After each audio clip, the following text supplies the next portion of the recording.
Okay, good afternoon, Year 8. Back onto the travel writing. This is the last 3 lessons now, today, tomorrow and Friday.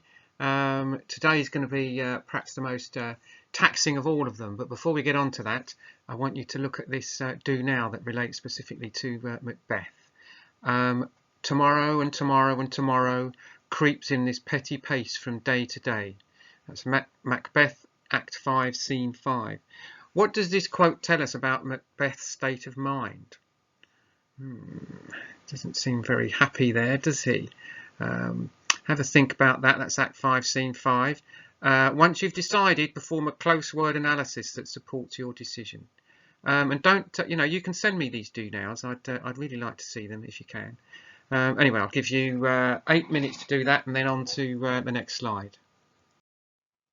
Now, in the GCSE, the second part of both papers is an extended piece of writing.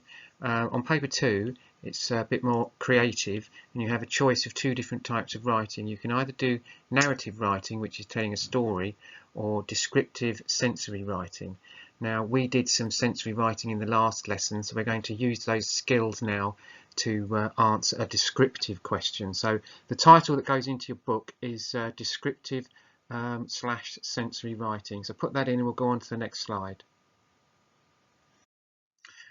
This is how exactly how it would look in the paper. You've got questions 5 and 6. Question 5 would be the story part. I've selected the descriptive question for you. Describe a place you went to that had a memorable effect on you. You could write about how the place looked and felt to you, the experience you had when you got there, and the impact visiting the place had on you. So there you are. That's the question.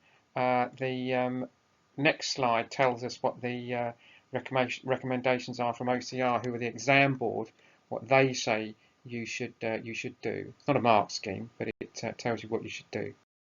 Right, be confident. Write like you mean it.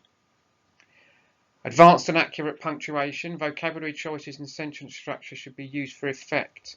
And when they are used for effect, are highly rewarded.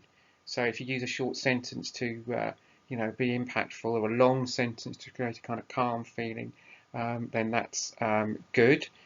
Now, make sure your writing is description only, not a story.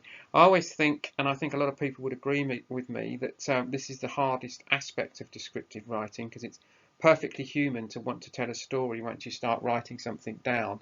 But no, this is, if you imagine it's like a painting or a sketch with words, that's what you're doing. So there you are. You have your brief. You have 45 minutes left to do that, and please do send me this work if you can. I know it's not easy for everybody, but I'm seeing a lot of work and it's of a very high standard, so I'm very pleased about that. So keep it coming. Enjoy that, and I will speak to you tomorrow.